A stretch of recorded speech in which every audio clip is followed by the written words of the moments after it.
que chegou o grande dia do triunfo do meu Rei, e por sua imensa graça lá estarei.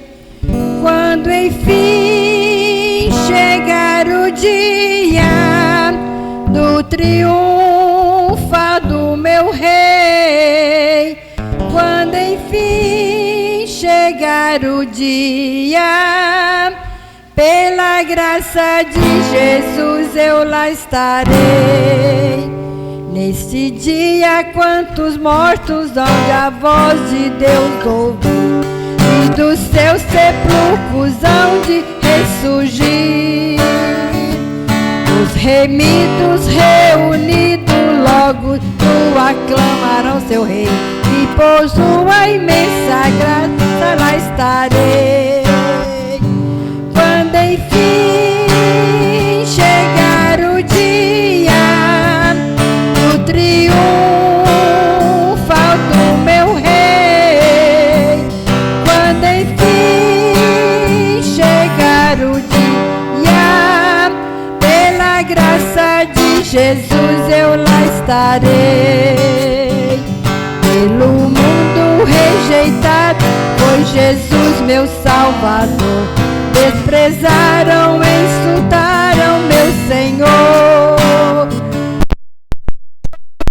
Em o dia do triunfo do meu Rei, e por sua estarei. Quando enfim chegar o dia do triunfo do meu Rei, quando enfim chegar o dia, pela graça de Jesus eu lá estarei. Em mim mesmo nada tenho em que eu possa confiar, mas Jesus morreu na cruz pra me salvar. Tão somente nele espero, sempre esperarei, e por sua imensa graça lá estarei. Quando enfim chegar o dia do triunfo do meu Rei, quando enfim chegar o dia, pela graça de Jesus eu lá estarei. Aleluia, Jesus, glória a Deus. Aleluia. 186. Aleluia.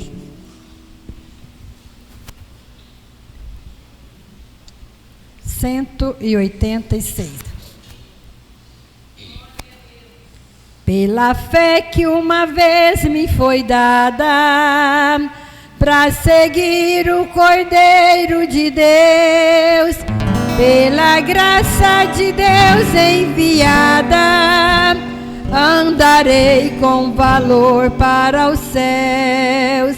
Quero andar de valor em valor e seguir a Jesus meu Senhor, é que um dia receba no céu a coroa que me dará Deus.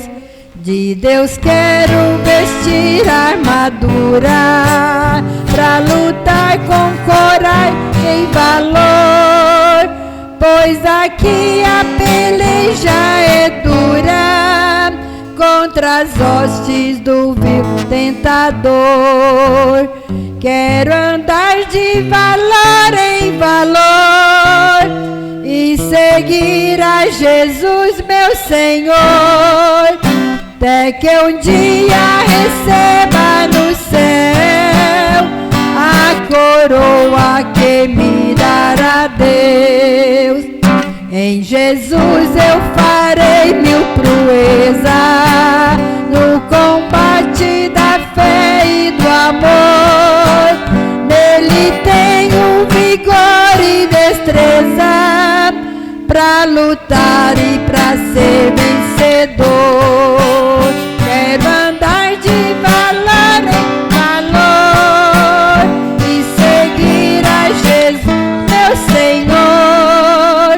até que um dia receba no céu a coroa que me dará Deus. Eu direi ao fim desta lição: combati o combate de amor, e coroa terei de justiça, que no céu me dará o Senhor. Quero andar de valor em valor e seguir a Jesus meu Senhor, até que um dia receba no céu a coroa que me dará Deus. Aleluia, Jesus.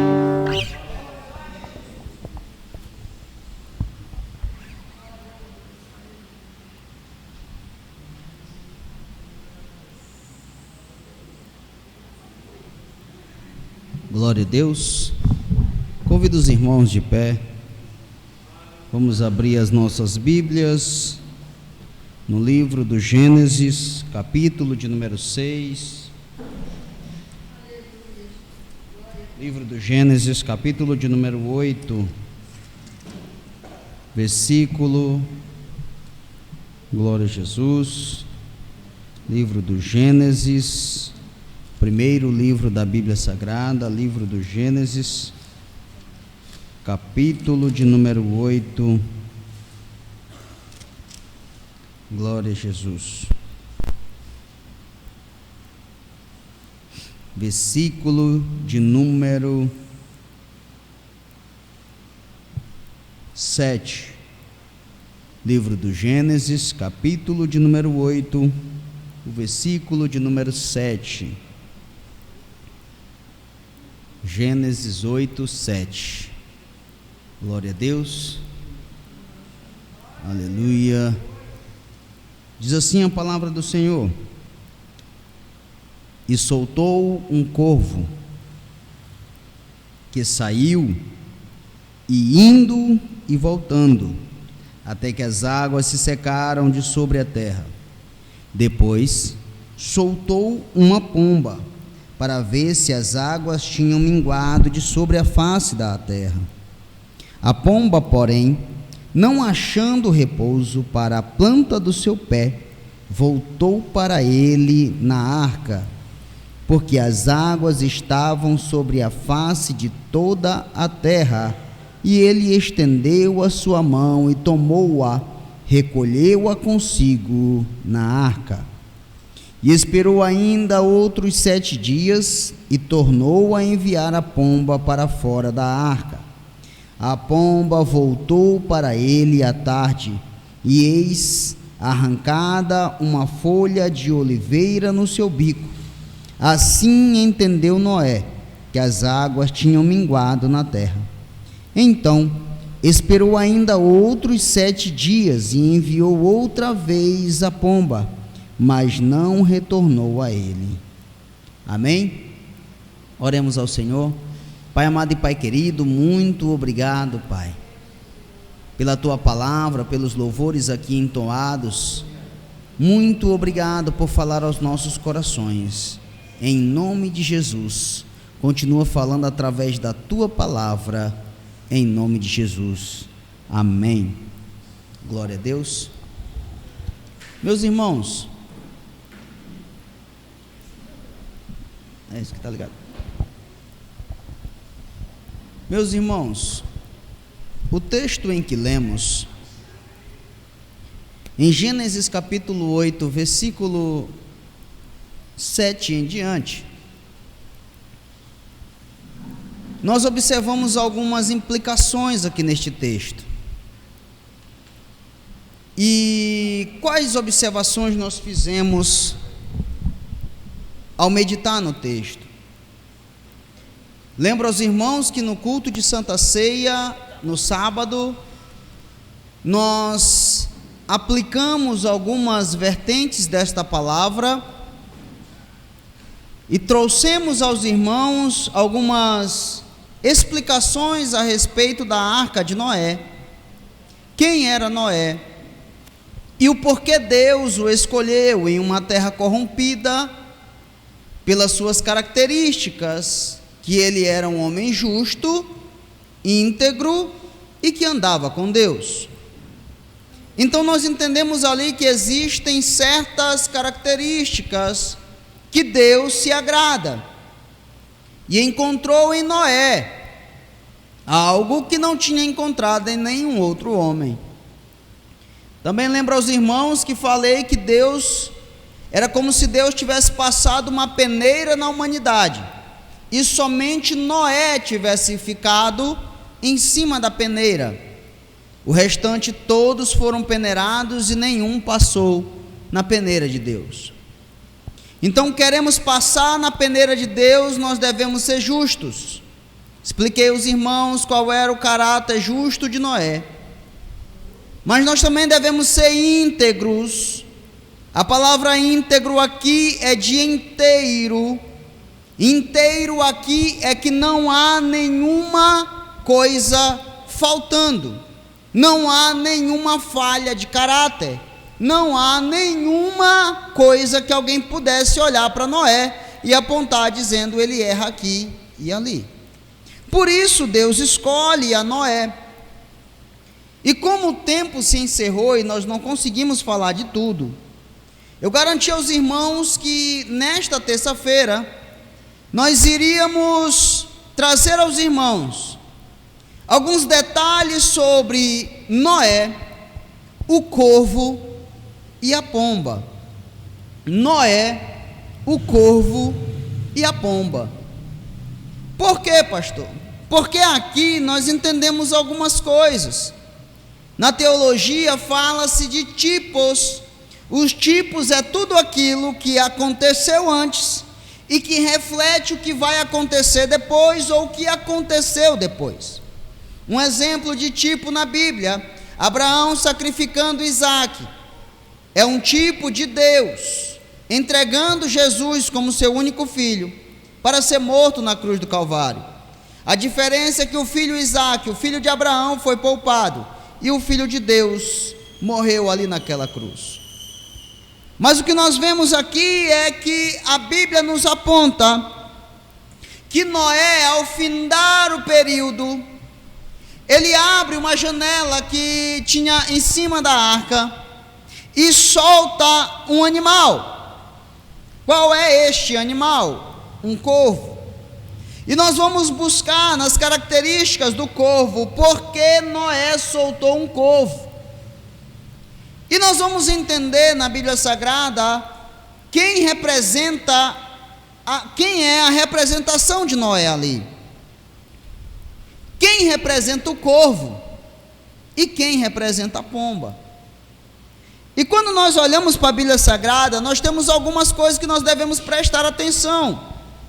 Todas as vezes que Deus fala a respeito de pomba, Ele nunca usa, quando Ele quer se referir ao Espírito Santo, Ele nunca usa no termo masculino, Ele nunca diz um pombo, Ele sempre usa o termo pomba, e nunca pombo. Por quê, pastor? Quando Jesus é batizado, a Bíblia diz que desceu sobre ele o Espírito Santo em forma de pomba. Por que não de pombo? Quando nós observamos e vamos analisar, a pomba é o único animal, a única ave que não tem o fel. Quem aqui sabe o que é fel? A pomba é o único animal que não tem o fel.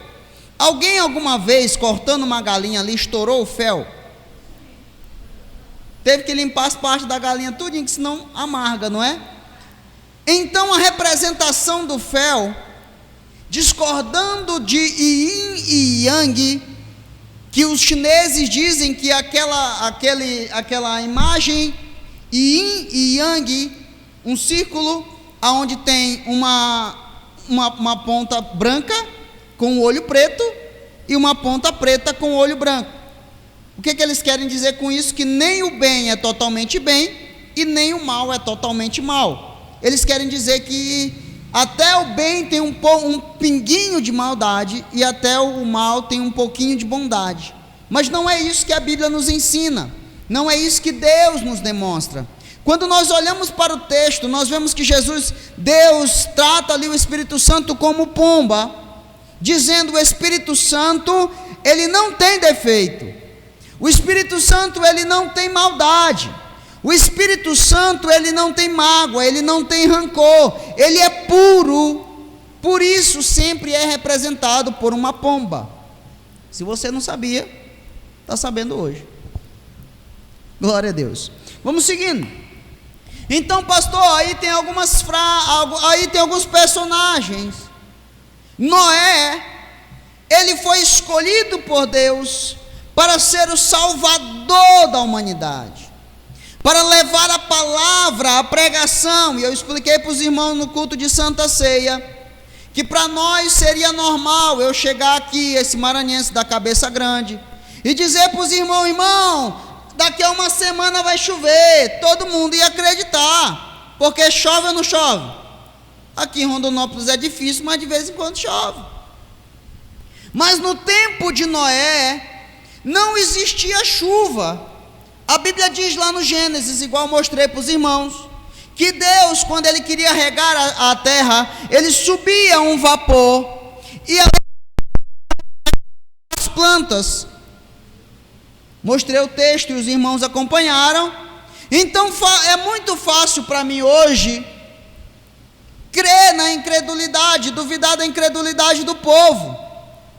Mas um tempo em que não existia chuva, alguém chegar pregando dizendo que vai chover, é difícil acreditar. É igual nós crentes estamos aqui pregando, dizendo: Jesus vai voltar. Jesus vai voltar, as trombetas vão soar, o céu vai se abrir e nós seremos arrebatados. Todo mundo diz: é doido, é louco, isso nunca aconteceu e nunca vai acontecer. Por quê? Porque eles nunca viram.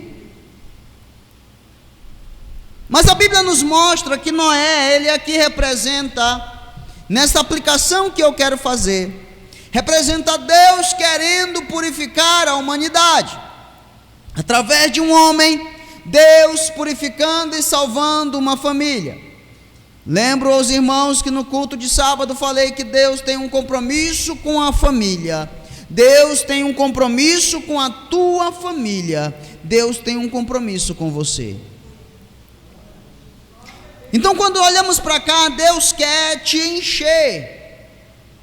E por que Deus quer me encher? Porque a Bíblia diz que Noé abre a janela e solta uma pomba. A pomba é representação do Espírito Santo de Deus. A terra, a Bíblia diz que a terra era sem forma e vazia, e o Espírito de Deus pairava sobre a face das águas. Então o Espírito Santo, ele sempre esteve em uma relação direta com a terra, sempre ali cuidando e guardando a terra. Mas a Bíblia nos mostra ali Noé soltando o primeiro animal. E quem é este animal? O animal ali é o corvo. Alguém abre para mim em Levíticos 11:15. Alguém abre para mim em Levíticos 11:15. Outro já abre em Provérbios 30:17. Levíticos 11:15. Outro já abre em Provérbios 30:17. Irmã Luciana achou Provérbios, irmã Soraya achou Levíticos, pode ler. Levíticos 11:15. Todo corvo segundo a sua espécie, o avestruz, a coruja, a gaivota, o gavião, segundo a sua espécie. Sim, aí ele está falando de animais que não poderiam ser consumidos, não deveriam ser comidos. E o primeiro que encabeça a lista é o corvo. O primeiro que encabeça a lista de animais impuros, esta é a lista de animais impuros, é o corvo. E por que o corvo, pastor? Porque o corvo, ele tem alguns hábitos esquisitos, estranhos, que nós vamos entender em Provérbios 30, versículo 17. O corvo, ele é um animal necrófago. Pode ler. Os olhos que zombam do pai ou desprezam a obediência da mãe, corvos de ribeiro os arrancarão e os filhotes de águia os comerão. É isso aí.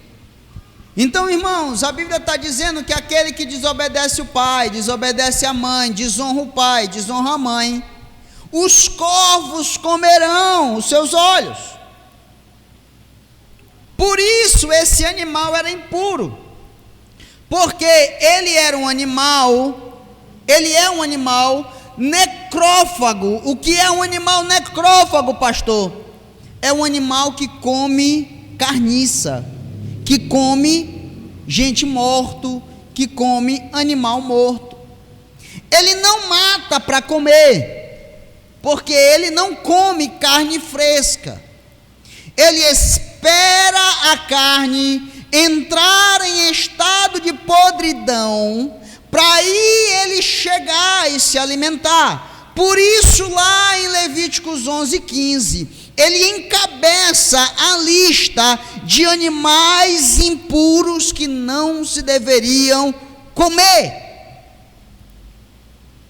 Um animal necrófago, ele é um animal que se alimenta de cadáveres, e não apenas de cadáver fresco, como já falei. Ele espera um estado de podridão. Pastor, o que isso representa? Por que Noé solta um corvo? Imagine comigo, na época de Noé, existiam apenas os animais que entraram na arca, ou existiam animais do lado de fora? A Bíblia diz que entraram na arca um casal de cada espécie, sim ou não? Dos animais puros, 7 casais, e de animais impuros, apenas 2 casais. Mas existiam animais que ficaram do lado de fora da arca, sim ou não? Estes animais sobreviveram ou morreram? Morreram. Estes animais morreram afogados. E o que acontece com o corpo do animal depois que ele começa a inchar e começa a boiar? Não é isso?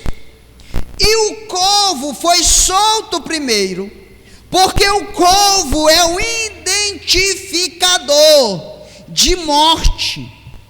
Ele é um farejador de carniça, de coisa morta, de coisa destruída, de morte. Por isso Noé diz: eu quero saber se lá fora ainda está tudo morto. Eu quero saber se lá fora tem condição de sair. O que ele fez? Ele soltou o corvo. Olha o que a Bíblia diz. Ele solta o corvo, e o corvo saiu, indo e... Quem está comigo? Bíblia aberta, Gênesis 8:7. O corvo indo e voltando. O que quer dizer isso? A Bíblia não conta quantas vezes ele foi e voltou. Na sua Bíblia tem quantas vezes ele foi e voltou? Não. Mas quando é a pomba se conta 3 vezes a ida dela. Pastor, o que quer dizer com isso? Esse corvo aqui é muitas das vezes alguns cristãos que estão dentro da igreja, mas não abandonaram o seu gosto pelo mundo. São cristãos que estão na casa de Deus, mas de vez em quando eles querem sair lá fora para bicar carniça. Pastor, olha a história de Sansão. A Bíblia diz que Sansão se encontra com um leão, vivo ou morto? Quem está comigo? Sansão se encontra com um leão, vivo ou morto? Está vivo. O leão está vivo. O que é que ele faz? Ele mata o leão. A Bíblia diz que ele rasga o leão ao meio, sim ou não? Rasga o leão, esconde o leão fora do caminho. O leão vivo causou algum problema para Sansão? Não. Sansão encontrou o leão, se aparência de leão, ferocidade de leão, dente de leão, vontade de matar que o leão estava. Ele entendeu, é guerra, é batalha, é disputa, vamos lutar. O inimigo tem vezes que ele aparece na sua frente como leão, como teu inimigo mesmo, e você vai para cima dele, você briga e você é vencedor. É aquela tentação que você conseguiu escapar. É aquele oi no WhatsApp que você não respondeu. É aquele oi no Facebook que você olhou, era mulher, era um homem, e você imaginou que aquilo ali seria uma tentação e você não respondeu. Você venceu aquele leão. Mas o inimigo tem vezes que ele vem devagarzinho, disfarçado, e você não percebe que é ele. Só percebe que é ele depois que você caiu. Pastor, explica na história. A Bíblia diz que Sansão voltou no caminho, mas saindo do caminho, foi visitar o leão que ele havia matado. É um corvo. Sabe o que é esse corvo? É dizer, eu estou na igreja, estou até me purificando, estou até aprendendo a regra da igreja, as leis da Bíblia, aquilo que Deus ensina, a palavra de Deus, estou aprendendo devagarzinho, mas de vez em quando, lá uma vez na vida e na morte, ninguém está vendo, eu vou lá e cometo um pecadinho aqui e volto de novo, é rapidinho. Foi o que Sansão fez. O leão vivo não causou problema nenhum para Sansão. Mas quando ele se encontra com um leão morto, lá dentro tem uma colmeia de mel. Aí ele diz o quê? O leão está morto, não tem ferocidade nenhuma, não tem perigo nenhum, vou mexer com o leão. Pegou o mel e comeu, mas ele era nazireu de Deus e não podia tocar em animal morto. Satanás, quando se apresentou como um leão, era apenas uma armadilha para ele matar ele, o leão, para depois esse leão se tornar cadáver e depois fazer Sansão voltar no mesmo lugar e cair. Ele pensou que o leão queria devorar, mas não queria devorar, só queria fazer ele pecar diante de Deus. Então, às vezes, nós lidamos com certos tipos de coisas que são carniça, boiando lá fora, e se você é corvo, de vez em quando você vai lá, bibica carniça e volta. O que Noé estava querendo fazer, diácono Idaí? Ele estava querendo identificar quando a carniça ia acabar. O corvo voltava, eu imagino ele pegando o corvo na mão, cheirando o bico do corvo e dizendo, está só a carniça. Quantas e quantas vezes nós não temos que lidar com pessoas que a gente trata, limpa, purifica, ele vai no mundo e se mistura com a carniça, e depois volta num estado deplorável, e a gente tem que limpar de novo, tratar de novo, e ele cai de novo, vai para o mundo, mistura com carniça e volta de novo. Pastor, faz o que com ele? Mata não, irmão. Quem pode matar é Deus. Trata, cuida, limpa. A sua obrigação é cuidar. E esse corvo, a Bíblia diz que ele vai e volta, vai e volta. Mas eu quero apresentar alguns corvos que estão dentro da arca. Quem são os corvos, pastor, que estão dentro da arca? Alguém abre para mim em Tiago 1:26. E outro já abre em Mateus 5:22. Quem abre Tiago, levanta a mão, que o diácono César está aí com o microfone. Tiago 1:26 e Mateus 5:22. Quem encontrou? Tiago 1:26. Diácono Idaí achou um aqui. Pode falar. Você tem um aí? Tem. Outro já abre em Mateus 5:22. Se alguém supõe ser religioso, deixando de resfriar a língua, refrear a língua, antes enganado o próprio coração, e sua religião é vã. A sua religião é Vã. inútil. A sua religião é inútil. Se alguém julga ser religioso, mas não refreia a sua língua. Lê de novo para nós, só para os irmãos entenderem o texto. Vamos lá. Se alguém supõe ser Se alguém supõe, imagina, pensa na cabeça que ele é religioso, ser religioso, deixando de refrear a língua, deixando de frear a língua. Olha, a língua é perigosa, irmão. antes enganando o próprio coração, Se engana a mente para si mesmo. a sua religião é vã. A sua religião é inútil. Mateus 5:22. Eu, porém, vos digo que qualquer que sem motivo se encolerizar contra o seu irmão será réu de juízo. Qualquer que disser a seu irmão raca será réu do sinédrio, e qualquer que lhe disser louco será réu do fogo do inferno. Amém, irmão? Alguns corvos ainda estão dentro da arca. Como assim, pastor? A arca representa a igreja. O corvo vai lá e volta de vez em quando, se mistura com a carniça. Mas existem corvos que querem comer matando dentro da igreja. O texto ali diz que se alguém julga ser religioso, mas não refreia a sua língua, a sua religião é inútil. A Bíblia aqui está dizendo que se alguém chega para o seu irmão, amaldiçoa-o e diz raca. Você sabe o que significa raca no grego? Alguém sabe o que é raca? Do aramaico?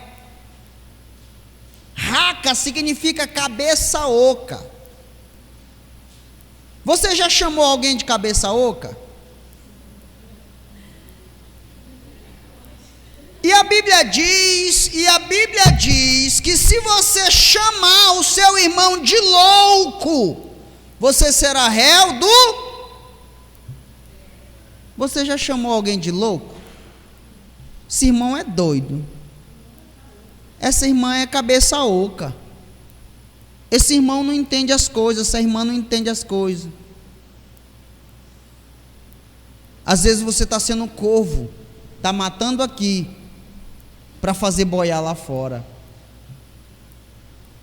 Aí o irmão cai, coitadinho, vem na igreja todo dia, esforçado. A irmã vem na igreja todo dia esforçada, aí só levando lapada, só levando lapada, só levando lapada. Aí cai, aí o corvo vai e diz assim, ó, tá vendo? Sabia que não era crente. Se debruçar na carniça de quem já caiu, de quem já morreu, está morto espiritualmente, em vez de clamar, orar pela vida, não, está se debruçando na carniça. Pastor, para que tá doendo.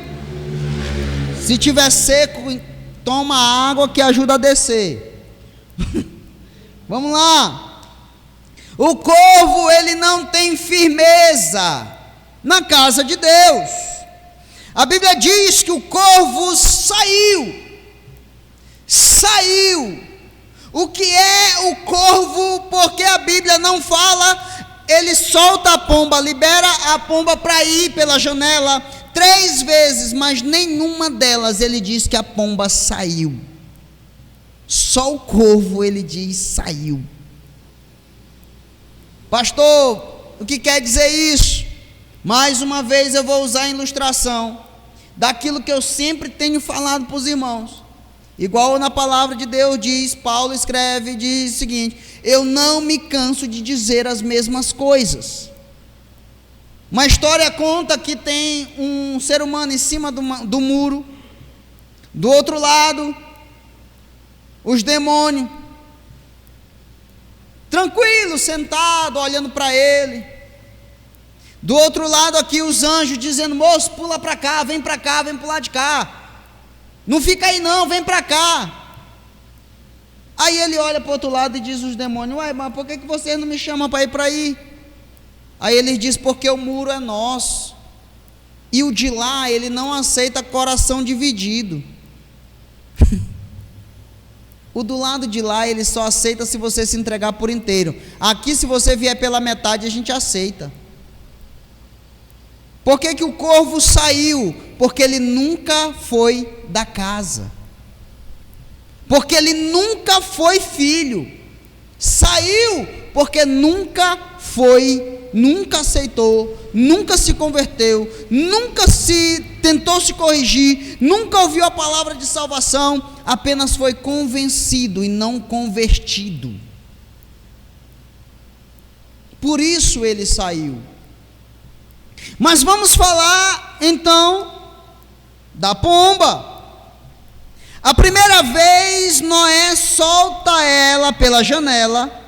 A pomba, porém, não achando repouso para a planta do pé, olha o que diz a Bíblia: voltou para a arca, porque as águas estavam sobre a face de toda a terra. Ele estendeu a sua mão e tomou-a, recolhendo consigo de volta na arca.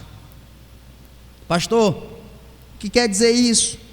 Eu convido os irmãos a abrir a Bíblia em Joel capítulo 2, versículo 12. E quem abrir já segura aí que eu tenho alguns versículos para tratar neste texto. A Bíblia diz que ele soltou, porém, não achando repouso para a planta do pé. Eu vou repetir com os irmãos. Irmãos, a pomba aqui representa quem?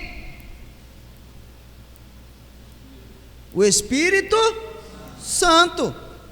A pomba representa o Espírito Santo. Então o Espírito Santo foi e não achou lugar para pousar, mas o corvo ia e voltava. O corvo ia e voltava, mas a pomba foi e não achou lugar para pousar. Por quê? Por que que a Bíblia não diz que o corvo não achou lugar para pousar? Porque ele achava as carniças, pousava em cima da carniça, comia e voltava. Mas o Espírito Santo não. O Espírito Santo, ele não desce no meio da imundície. O Espírito Santo, ele não desce no lugar impuro. O Espírito Santo não desce no meio da carniça. Ele não se mistura com a carniça. A Bíblia diz que a pomba voou e procurou um lugar para colocar o pé e não achou. Quem achou Joel 2:12? Quem achou, levanta a mão. Achou aí? Pode ler. Alguém já traz mais água para mim, que hoje eu estou falando demais.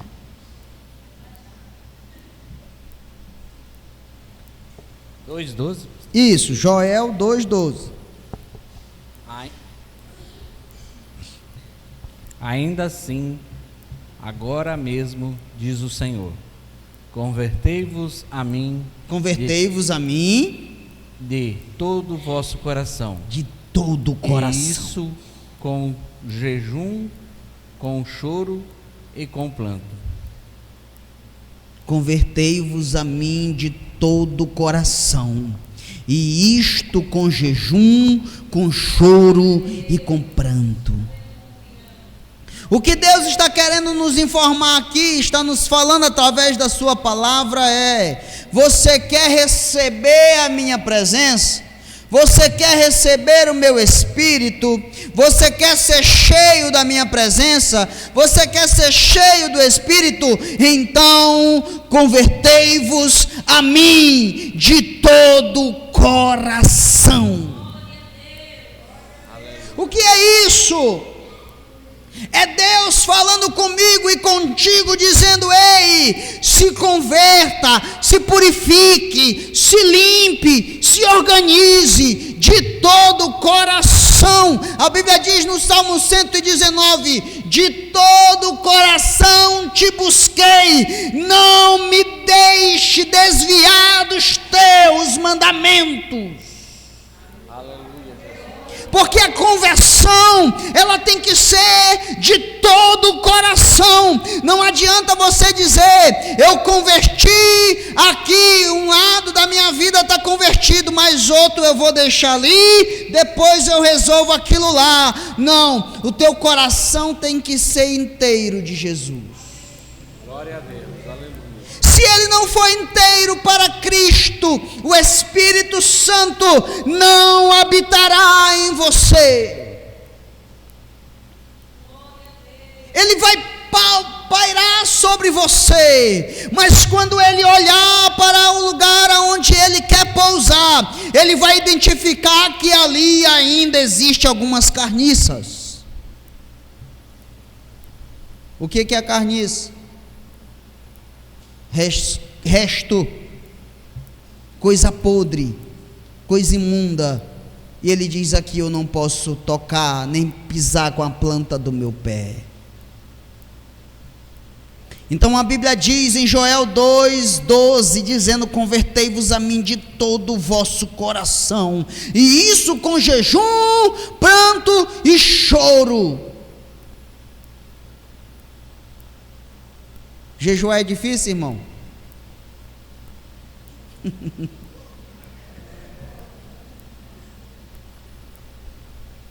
Mas é necessário.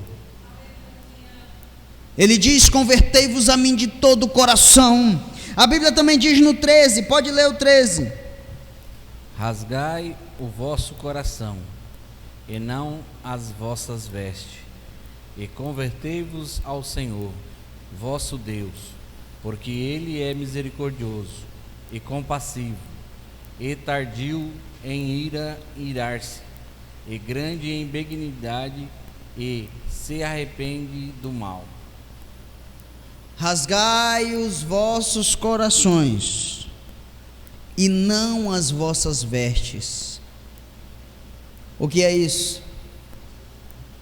É que o arrependimento, é que a conversão, ela não pode ser fictícia, ela não pode ser apenas externa, ela tem que ser interna.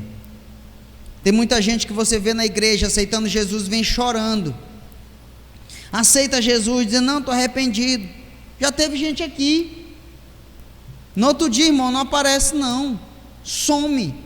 Por quê? Porque apenas foi externo. Ele rasgou apenas as vestes, ela rasgou apenas as vestes, dizendo: eu estou arrependido. O que acontecia? Quando acontecia alguma coisa, que o povo ia clamar diante de Deus, eles rasgavam a túnica de sobre eles, por baixo eles tinham uma outra túnica mais fina, e ali quem ficasse com aquela roupa, era como se estivesse nu diante da sociedade, e eles pegavam pano de saco, colocavam sobre eles, pano de silício, colocava sobre eles, e cinza sobre a cabeça, para mostrar para todo mundo que ele estava sofrendo, para mostrar para todo mundo que ele estava passando por alguma coisa, que ele precisava do favor de Deus, e Deus estava dizendo: olha, para de mostrar para todo mundo um arrependimento que não é verdadeiro. Quando vocês quiserem se converter diante de mim, rasgai os vossos corações e não as vossas vestes. Pastor, a Bíblia diz o que ali sobre isso? Ele diz: olha, esse povo, Deus dizendo, esse povo me honra com os lábios, mas o seu coração está distante de mim. Me honra com os lábios, mas o seu coração está longe, afastado de mim. Rasgai os vossos corações e não as vossas vestes. Se convertei de todo o coração. O que é isso, pastor? É Deus dizendo: a pomba, o Espírito só vai descer quando tudo estiver preparado. Aleluia. Quando você se arrepender de fato, quando você se converter de fato, quando você se purificar de fato, aí ele vai descer, mas até então ele está pairando e não encontra lugar para pousar com os pés. Vamos seguindo. Leu 16. Congregai, ó povo, santificai a congregação, ajuntai os anciões, reuni... Segura aí. Tem um grupo aí que ele vai citar, que tem que se arrepender. Primeiro grupo, os anciãos. Segundo, reuni os filhinhos e os que mamam. Os filhinhos e até as crianças de colo que ainda estão mamando. Saia o noivo da sua recâmara e a noiva do seu aposento. Você está vendo os grupos aí que ele está falando, irmão? Ancião, criança e recém-casado. Aqueles que mamam ainda, os filhinhos, aqueles que já estão andando igual a minha filha. Cadê ela mesmo? Ah, tá aqui, capotou já. Bebê de colo igual o filho do irmão. O noivo e a noiva. O que ele está dizendo aí? Entendam que existe um momento em que não dá nem para festejar o casamento. Existem coisas tão urgentes que você precisa tratar, que se tiver tido um casamento agora, para o casamento, vem e arrependam-se diante de mim. Ele diz: congregai todo o povo, para que eles se arrependam. Quando eu falo isso, meu coração estremece, porque eu entendo o que Deus está querendo dizer aqui à sua igreja, o que Deus está falando à sua igreja, que nós precisamos nos purificar, que nós precisamos nos limpar, que nós precisamos jejuar, que nós precisamos orar, para que o Espírito venha, para que o Espírito encontre casa, encontre abrigo no meio de nós. Pastor, eu quero, mas não sei por que eu não recebo. Tem duas possibilidades: ou a casa está ocupada. Irmão, aqui é culto de ensino para a gente aprender. Tem duas possibilidades: ou a casa está ocupada, ou tem carniça que não foi tirada. Como assim casa está ocupada? Jesus mesmo explica. Ele diz: quando um espírito imundo sai, ele vai para os lugares vazios e frios da terra, fica por lá, e de vez em quando ele vem visitar a casa antiga. E ele diz: se tiver limpinha, organizada, para ele voltar e morar ali, ele vem e traz mais 7 com ele. Eu quero, mas não recebo. Por quê? Ou a casa está ocupada, ou tem carniça a ser tirada. Qual é a carniça, pastor? Pode ser uma mágoa de alguém que você não perdoa. Qual é a carniça, pastor? Pode ser a natureza antiga que você nunca se livrou dela. Qual é a carniça, pastor? Pode ser um pecado de estimação que você tem, que você nunca se livrou dele.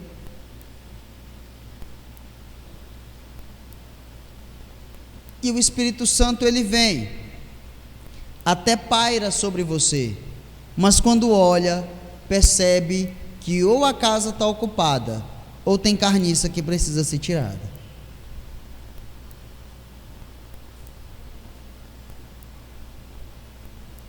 Pastor, e como a casa pode estar mais ocupada? Às vezes não é demônio, não. Às vezes a sua casa está ocupada de orgulho. Sim, de orgulho, de altivez, soberba, avareza. Talvez o seu coração está ocupado de lascívia, e ele não desce. Então nós precisamos buscar, identificar o porquê o Espírito não desce. O que está acontecendo na minha casa, no meu corpo? Quando eu falo casa, é corpo. Que o Espírito não desce. Eu já falei algumas vezes aqui, o problema não é o Espírito, porque o Espírito quer batizar e continua batizando. O problema está em... Fala assim, ó. O problema está... Fala, gente, fala como quem almoçou aí uma feijoada. Vamos lá. O problema está em mim, não nele. Ele quer te batizar. Ele quer te encher. Mas tem algo em você que precisa ser mudado. Pastor, o senhor está me ofendendo e eu quero te ofender mesmo. Pastor, está machucando e eu quero que você seja machucado mesmo. Pastor, eu estou ficando indignado. Se indigne mesmo contra você. E diz: eu preciso. Pode falar.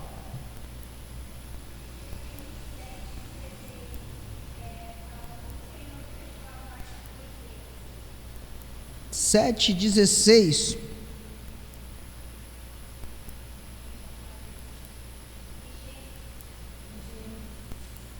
Sim, eu estou olhando aqui. E entraram, eram macho e fêmea e toda a carne, pois todo Deus tinha ordenado, o Senhor os fechou dentro. Sim, o texto aí está dizendo quando eles entram na arca e Deus mesmo fechou a porta. A porta não tinha fechadura para o lado de fora, só tinha para o lado de dentro. Deus fecha e eles não conseguiam, quem estava fora não conseguia abrir para poder entrar. Por isso que a Bíblia diz que tem porta que só Deus fecha e porta que só Deus abre. Se ele abre, ninguém fecha, e se ele fecha, ninguém abre. Aí foi uma porta que ele fechou e não teve ser humano do lado de fora que conseguiu abrir. Outro texto vai dizer que quando as virgens chegaram diante da porta do noivo, gritaram: abre-nos a porta, Senhor. Mas a porta já havia sido fechada. E quando ele fecha, ninguém abre. Quando ele abre, ninguém fecha. Então, quando nós voltamos aqui, nós entendemos que nós precisamos nos indignar contra nós mesmos. E como eu faço isso? Jejuando, orando, clamando, buscando. Aí ele diz: convertei-vos a mim de todo o coração. O que eu quero dizer com isso? Eu quero dizer com isso que Deus, Jesus, Ele quer ir lá com a mão santa dEle, lá no calabouço da tua alma, no calabouço do teu coração, encontrar aquela mágoa que você não consegue perdoar, encontrar aquele rancor que você não consegue arrancar, encontrar aquela inimizade que você não consegue se livrar, encontrar aquele ressentimento que não sai do teu coração e arrancar aquele câncer que impede o Espírito Santo de agir na tua vida. Aleluia. Deira mandarabassori andarabagai. Ele diz: eu quero arrancar primeiro a carniça, tirar a carniça do caminho, e então eu vou pousar sobre vocês. Aleluia. Vamos para o texto. A Bíblia diz que ele esperou mais 7 dias e tornou a enviar a pomba para fora da arca. A pomba voltou a ele mais tarde. Alguns textos dizem a tardinha. Alguém tem a tardinha? No texto aí, na tradução de vocês, tem alguém que está a tardinha? Quem está? Nós estamos em Gênesis 8, 11. À tarde, ela voltou a ele. Tem alguém que tem a tradução à tardinha?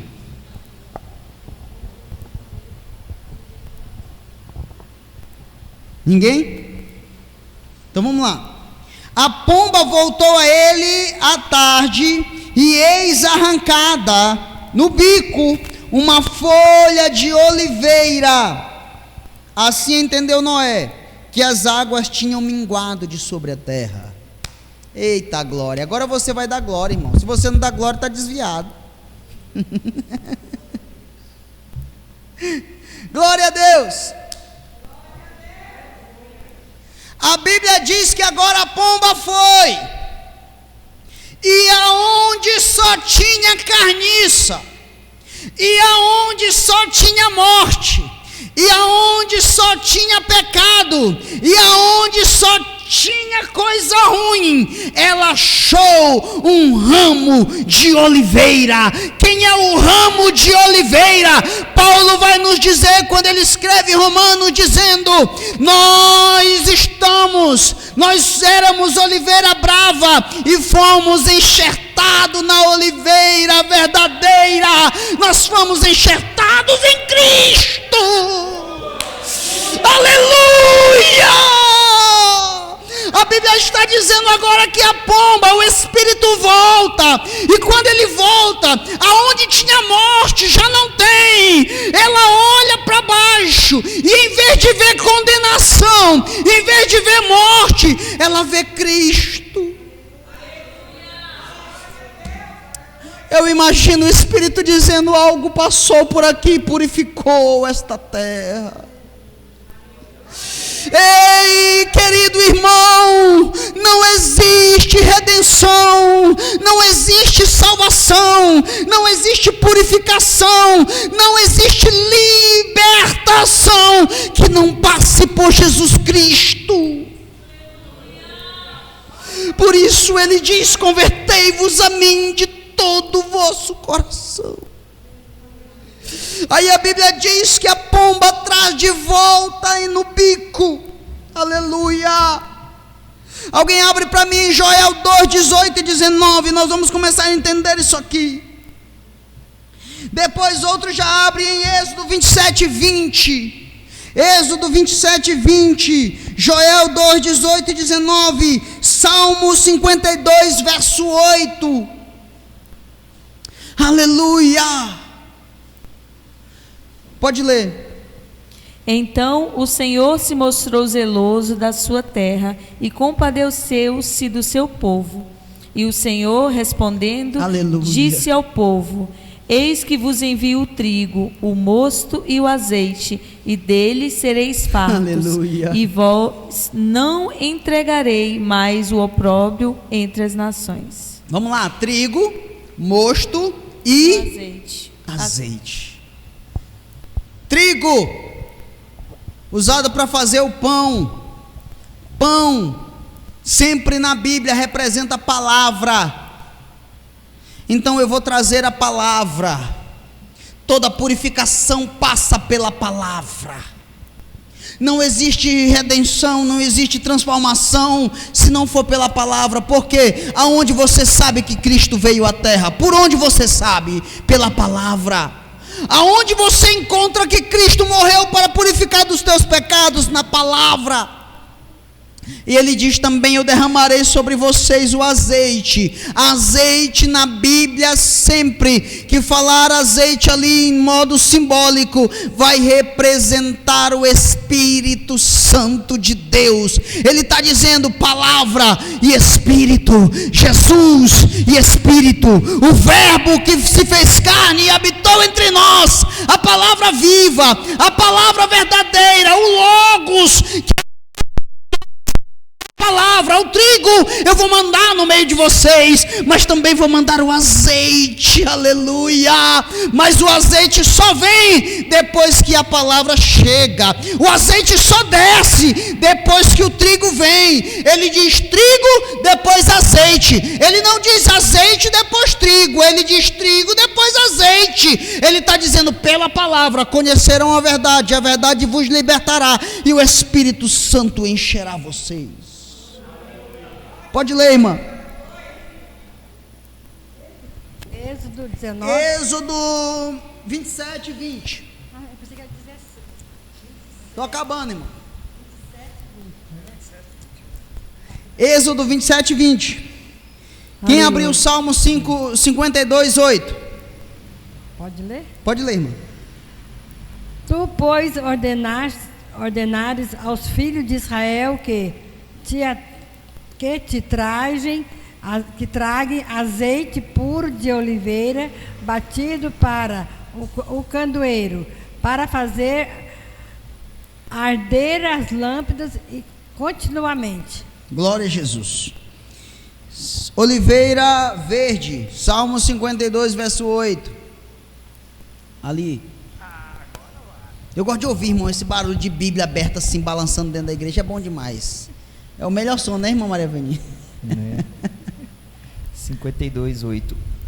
Quanto a mim, porém, sou como a oliveira verdejante na casa de Deus. Confio na misericórdia de Deus para todo sempre. Glória a Jesus. Glória a Deus.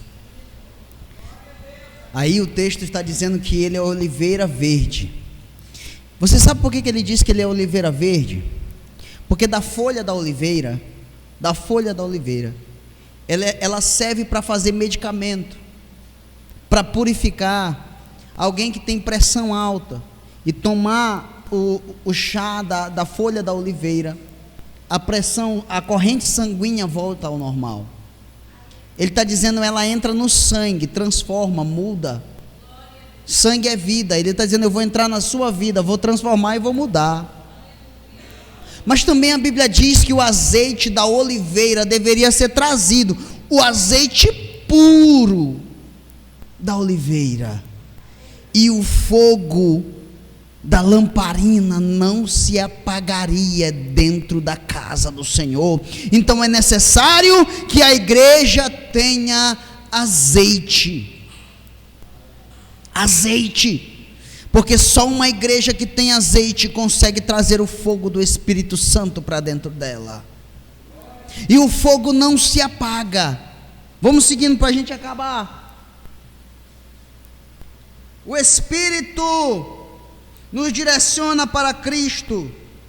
A Bíblia diz, mais 7 dias, vamos lá, mais 7 dias ele esperou, e mandou novamente a pomba. Versículo 12. Então esperou ainda 7 outros dias, e enviou outra vez a pomba, mas a pomba não tornou.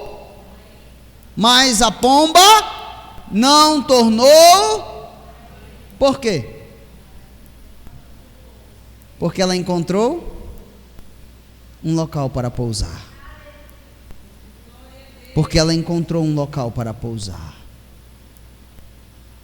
Vamos seguindo. Alguém abre para mim em Zacarias 4, 11 e 12. Quem tiver dificuldade de encontrar o livro de Zacarias, é só procurar entre Gênesis e Apocalipse, ele está bem aí. Está facinho de achar. Zacarias 4, 11 e 12. Luciano achou. Alguém? Essa dica aqui é infalível. Alguém já abre em Joel 2, 23 e 24. Joel 2, 23 e 24. Pode ler. Respondi mais, dizendo-lhes: quem são as 2 oliveiras à direita e à esquerda do castiçal? E respondendo-lhe outra vez, disse: que são aqueles 2 ramos de oliveira que estão junto aos 2 tubos de ouro e que vertem a si azeite dourado? Amém. Pode ler. A irmã achou? Joel 2, 23 e 24. E vós, filhos de Sião, regozijai-vos, alegrai-vos no Senhor vosso Deus, porque Ele vos dará em justa medida a chuva temporã, fará descer a chuva no primeiro mês, e a temporã e a seróide. E as eiras se encherão de trigo. E os lugares transbordarão de vinhos e de azeite. Glória a Jesus. As eiras se encherão de trigo e os lagares transbordarão de vinho e de azeite. O vinho representa a alegria e o azeite a presença do Espírito Santo de Deus. Ele está dizendo: eu vou arrancar a tristeza, eu vou arrancar a mágoa, eu vou arrancar a desilusão e vou trazer a alegria para a tua vida e vou te encher do azeite. Aleluia. O texto que a pastora missionária Luciana leu, ele diz: tem uma oliveira, um ramo de oliveira na direita, um ramo de oliveira na esquerda e um tubo, e dessas oliveiras vertem azeite dourado. Ele está dizendo: quando eu te encontrar, o fluxo de azeite não para mais, porque eu vou trazer uma encanação celestial para a tua vida. Aleluia. E eu vou verter sobre a tua vida azeite em abundância.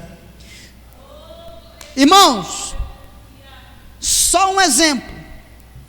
A mulher vai lá na casa dos vizinhos buscar panela, vasilhas. Sim ou não?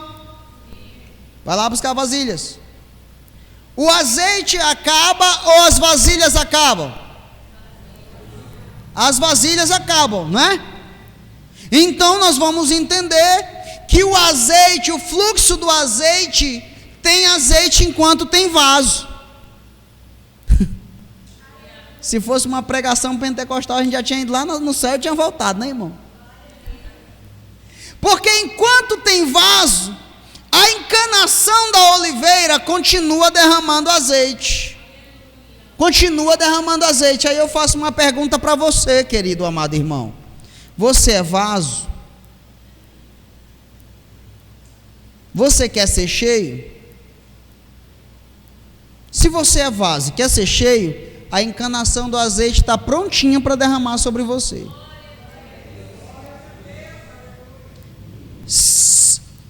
Só para a gente finalizar, Joel 2, 28 e 29.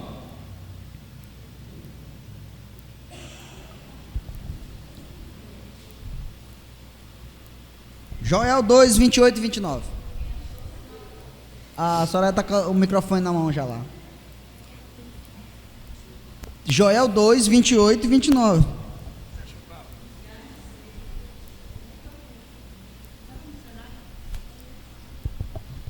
E há de ser que depois derramarei do meu espírito sobre toda a carne, e os vossos filhos e as vossas filhas profetizarão, e os vossos velhos terão sonhos, e os vossos jovens terão visões. E também sobre os servos e sobre as servas daquele dia derramarei o meu espírito. Segura aí. Voltando um pouco no texto, no mesmo, Joel capítulo 2, ele diz: convertei-vos a mim de todo o vosso coração, sim ou não? Sim. Aí ele dá a classe das pessoas que têm que se converter, e se você for ler, tem mais gente ali. Ele diz: chorem os ministros de Deus, os sacerdotes do Senhor, lamentem, pranteiem. Então ele está dizendo que as criancinhas de colo, as que mamam, tem que se arrepender, se dobrar diante dele de todo o coração. Ele diz que os adultos, o noivo e a noiva, têm que estar dentro dessa consagração.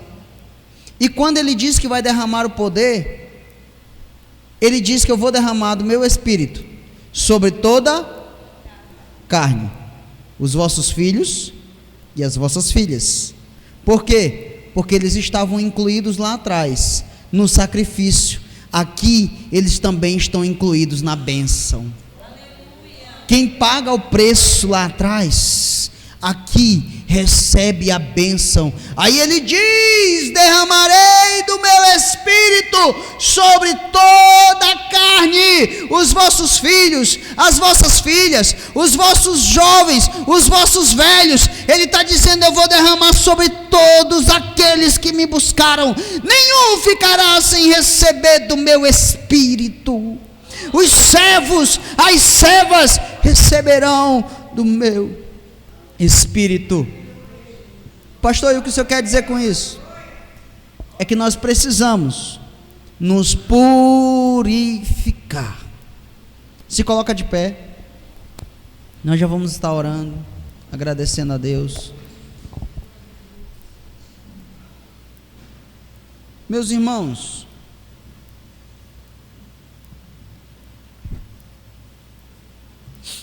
existem muitas pessoas, pregadores, muitas igrejas por aí, dizendo que você pode vir e não precisa mudar de vida. O texto em que lemos nos faz entender, principalmente Joel capítulo 2. Quando você chegar em casa, pega esse texto e lê ele todo. Joel capítulo 2 inteiro. E você vai ver a promessa já está liberada sobre você. Vamos lá, repete comigo, a igreja do Senhor. A promessa do derramar do Espírito Santo está sobre mim. É para mim. É para a igreja hoje. Eu recebo em nome de Jesus. Glória a Jesus, é para você. Tome posse dessa promessa. A promessa já está liberada. O milagre já está liberado. Você precisa ser vaso pronto para receber o azeite. Aleluias. Quero apresentar aqui o nosso visitante, o pastor Reginaldo, a sua esposa e seu irmão. Qual que é o nome? Josinaldo. E a sua esposa, né? Que diremos a eles, irmãos? Sois bem-vindos em nome de Jesus. E volte sempre. Hoje foi um culto diferente, que é o culto da palavra, mas nós temos culto na quinta e nos domingos, que é louvor e palavra. É verdade, está certinho. Vamos orar. Pai amado e Pai querido, em nome do Teu Filho amado Jesus Cristo, nós te agradecemos, porque o Senhor tem falado aos nossos corações. Pai, muito obrigado, Pai, por este ensino que o Senhor colocou no nosso coração. Muito obrigado, Papai. Continua, Pai, durante esta semana, rebatendo esta palavra, meditando, remoendo, Pai, no coração dos Teus filhos. Que eles venham, Pai eterno e soberano, a meditar, entender, compreender, se alimentar desta palavra, Pai eterno e soberano. Em nome de Jesus, batiza, Pai eterno e soberano, com Teu Espírito Santo. Enche, Pai eterno e soberano, a Tua igreja. Enche o Teu povo, Pai. Capacita, Deus. Desperta dons espirituais no meio da Tua igreja. Em nome de Jesus. Levanta ministros da Tua palavra. Levanta ministros de louvor. Levanta, Pai eterno e soberano, obreiros para a Tua seara. Em nome de Jesus, Pai eterno e soberano, nós queremos, nós acreditamos e nós confiamos que seremos cheios do Teu Espírito, pois esta promessa também é para nós. Pai amado e Pai querido, em nome de Jesus, despede o Teu povo em paz. Livra, guarda, protege, Pai. Leva, Pai eterno e soberano, nessas estradas. Em nome de Jesus, livra dos acidentes, Pai. Concede a eles a paz que excede o entendimento. Concede a eles uma boa noite de sono, sono do justo. Concede aos Teus filhos. Em nome de Jesus, Papai querido e amado. Em nome de Jesus. Amém. Estenda suas mãos em posição de receber. Que o amor de Deus, a graça de nosso Senhor, a comunhão e a consolação do Espírito Santo estejam com todos e todos digam amém. Está encerrado em nome de Jesus.